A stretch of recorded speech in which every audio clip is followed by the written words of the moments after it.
Hi students, welcome to BB Max 10th Standard Max 3rd Chapter Algebra Exercise 3.6 4th sum பார்க்கலாம்.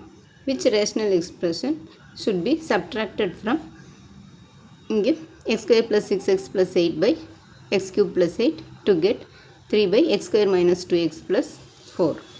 இப்போ இதில் இருந்து நம்ம இதையே மைனஸ் பண்ணோம்னா நம்மளுக்கு அந்த எக்ஸ்பிரஷன் கிடச்சிரும். இப்போ x square plus 6x plus 8 divided by x cube plus 8 கொடுத்துருக்காங்க minus 3 by x square minus 2x plus 4 போடணும். இப்போ ஃபஸ்ட்டு இதுக்கு வந்து ஃபேக்டர் கண்டுபிடிக்கணும். 8க்கு ஃபேக்டர் கண்டுபிடிக்கணும். மல்டிப்ளை பண்ணால் 8, ஆட் பண்ணால் 6. இப்போ 4 2 சார் 8, ரெண்டுமே ப்ளஸ், இங்கே எல்லாமே ப்ளஸ் இருக்கிறனால ப்ளஸ். இப்போ இது 4 2 சார் 8, 4 + 2 6. இப்போ x + 4ன்னு ஒரு டேர்ம், இங்கே x + 2ன்னு இன்னொரு டேர்ம் டிவைடட் பை இங்கே x + 4 into x + 2 divided by இது a cube plus b cube ஃபார்மில் இருக்குது. அப்போ ஏக்கு பதிலாக x, இங்கே 8 வந்து b வந்து b cube வந்து 2 cube தான் 8. அப்போ b cubeக்கு பதிலாக 2 cube. அப்போ a வந்து xன்னு எடுத்துக்கணும், b வந்து 2ன்னு எடுத்துக்கணும்.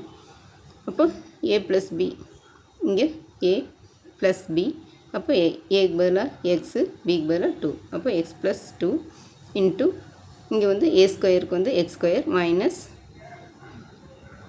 ab, a வந்து x, b வந்து 2. அப்போ 2x plus b square, b வந்து 2, அதனால் 2 ஸ்கொயர் வந்து 4 மைனஸ் இந்த 3 by x square minus 2x plus 4. இப்போ இதில் இந்த x + 2வும் இந்த x + 2வும் கேன்சல் ஆயிரும். மீதி x + 4 divided by x square minus 2x plus 4 இருக்கும். மைனஸ் இந்த 3 by x square plus 2x plus 4. இப்போ இதில் ரெண்டுமே காமன் டினாமினேட்டர். அப்போ எல்சிஎம் எடுத்தோம்னா இங்கே மேலே இருக்கிற டேர்மை அப்படியே மைனஸ் பண்ணிட வேண்டியதான். அப்போ x + 4 minus 3, x + 4 minus 3 divided by ரெண்டுமே சேம் டினாமினேட்டர். அப்போ x square minus 2x plus 4 அப்படி எழுதிக்கிறோம். இப்போ இதில் வந்து 4ல் 3 போச்சுன்னா 1. அப்போ x + 1 divided by x square minus 2x plus 4. அவ்வளோ ஸ்டூடெண்ட்ஸ், இந்த வீடியோ பிடிச்சதுன்னா லைக் பண்ணுங்கள், ஷேர் பண்ணுங்கள், சப்ஸ்கிரைப் பண்ணுங்கள். தேங்க்ஸ் ஃபார் வாட்சிங். டாட்டா, பாய்.